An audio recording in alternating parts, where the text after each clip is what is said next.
Hello and welcome to my first video.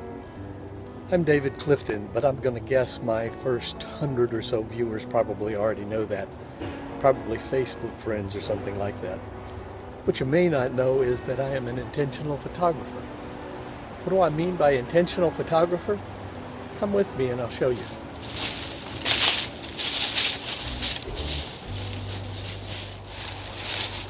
Intentional photography is nothing more than making the most of every photographic opportunity as it presents itself, regardless of the circumstances. Today I intend to do a short tutorial about shutter speed. Things haven't worked out exactly like I expected, so I'm kind of stuck for time, so I'm simply going to head down to the front of my property back behind me. There's a small creek there with a tiny waterfall that'll serve our purposes for today. Come on with me.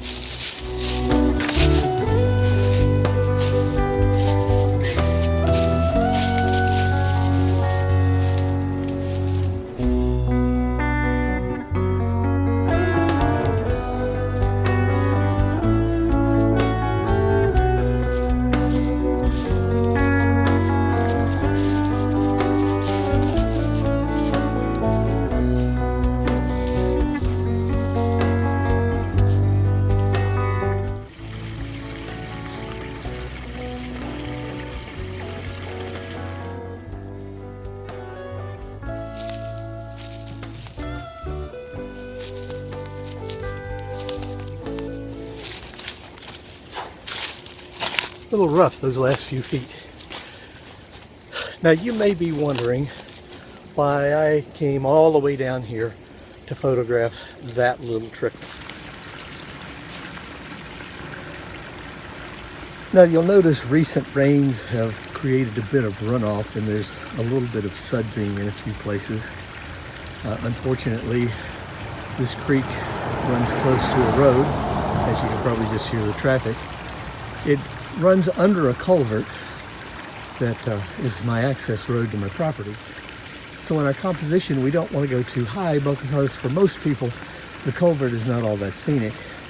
You also notice that although video is generally presented in a 16:9 ratio, the landscape format really doesn't do much for this.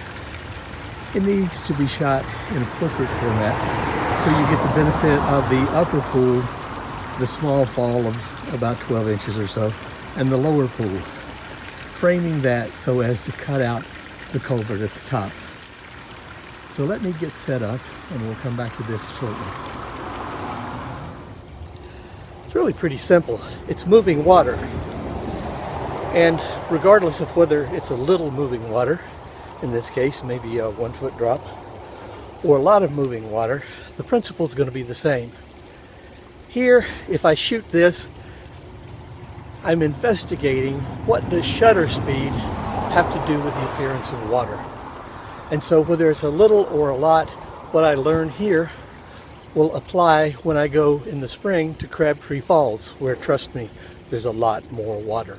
Now today I'm using an 18 to 270 zoom, simply because it goes to f32. I'm using it at about 70 millimeters. I found that that makes a pretty good framing in the vertical format. Now, one of the first things I want to do, finally the sun has gone behind clouds. We've been promised mostly cloudy skies all day and they've never developed, but we do have a bit of cloud and the sun is starting to go down. It's 3 o'clock in the afternoon, so it's starting to get lower in the sky. It's March 2nd, I think. And so, and besides that, I'm below the hill and there are trees above me. So I'm starting to get shade, open shade, but right now behind the cloud I've got nice even light. But I still have a reflection of the light in the upper pool.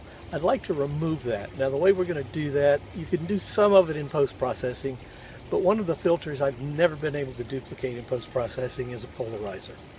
Polarizer is like your polarized sunglasses. It cuts the glare on reflective surfaces, and it simply screws to the front of your lens. So once you've done that, you can dial it in as to how much reflection you're letting through, whether you want none at all or whether you want a tiny bit. In this case, I want to remove it all, but it simply screws to the front of your lens, once you've done that, now this will reduce the amount of light coming into the camera, but that's not a problem, is it? Because we're trying to slow down the shutter speed because we want to see movement in the water. So with that set as it is, let me frame this shot and see what we get. So with the polarizer dialed in, that gives me anywhere between 1 and 2 second exposure time. The sun just came out from behind the cloud and it's playing havoc with the camera meter.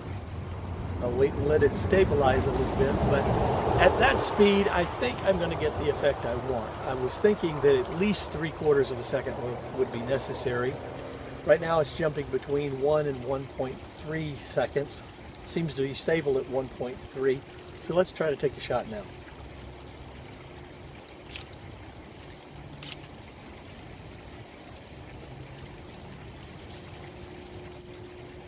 Now, judging from what I can tell from the back of the camera, the water is nicely blurred. What I don't want to do is have it so blurred that it looks like milk.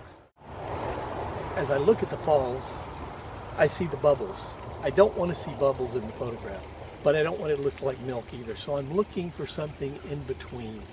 If you notice in the video, and I'll put a little bit of it back again, it's falling a little bit, it's bubbling, and then it runs away. There's not this nice big splash that would create a big element at the bottom of the fall to notice.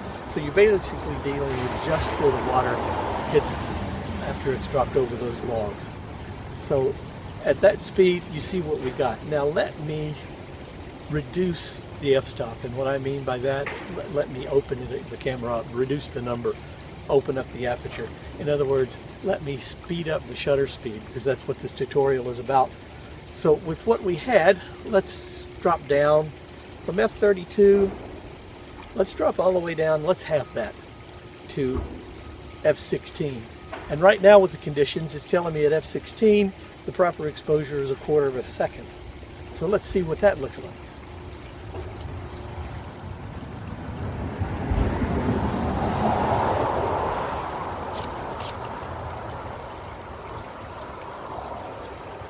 Okay, you'll notice still have some blur, but it's not nearly what it was previously.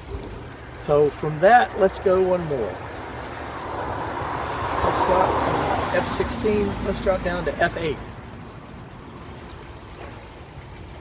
So now it's bouncing around, it's telling me roughly 1/10 of a second will be our shutter speed on this. Let's check the focus.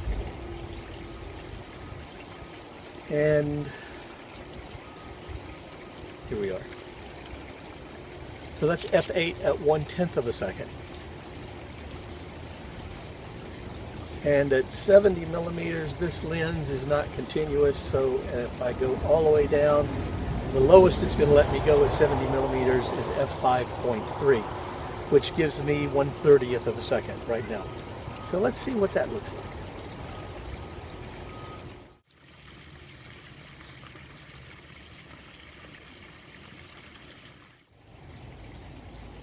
So if you'll notice, what we did here was we changed the f-stop to effective shutter speed. I put it in what is called aperture priority. Yes, I live where a lot of big trucks come. What I did was choose the aperture, and I allowed the camera to choose the shutter speed to go with that. So what I've done though is, you'll notice at f32, that first picture, everything would have been clear and crisp and in place. You'll notice I haven't looked at the pictures yet, but I will give you an editorial after I've got them out of post-process. And you'll notice as we opened up, that depth of field, that area in the frame that was in sharp focus, changed. It became less and less and less, and narrow till at 5.3 it would have been the narrowest at all. At one point I started to use a 50 millimeter lens, 50 millimeter 1.8. 1.8 has an extremely shallow depth of field. But I've showed you this, and it's shown you a couple things. How f-stop and shutter speed work together to give you an exposure, but I also want to show you the finished product so you look and see what the water looks like based on those effects. So let me get back up the hill, get into post-process, and then I'll show you what's going on. Remember, this lesson was not about composition, only about shutter speed. The question is, how did the appearance of the water change as we changed the shutter speed? It's not about how good is this composition overall. Okay, this is the shot f5.3 at 1/25th of a second. The fall of the water indicates motion, but the bubbles are still clearly identifiable. Really not what I'm looking for. This second one is f8 at 1/10th of a second. It's a smoother flow, but you can still make out the bubbles. We're just not quite there yet.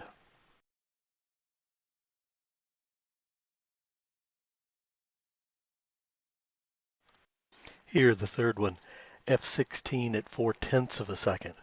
Much smoother flow. The bubbles are all but gone. We're awfully close, but it's still not exactly what I had in my mind. f32 at 1.3 seconds. The flow is smooth, the water is translucent, the bubbles are obscured. It's just, to me, a nice, peaceful shot. Really the thing I had in my mind. Here are all 4 pictures one more time. Which do you like best? Leave me a comment and let me know. If you like the video, please click the thumbs up. If you want to see more content like this, please subscribe to my channel. Or if you simply have a question you'd like me to answer, drop it into the comments below. Thanks for watching.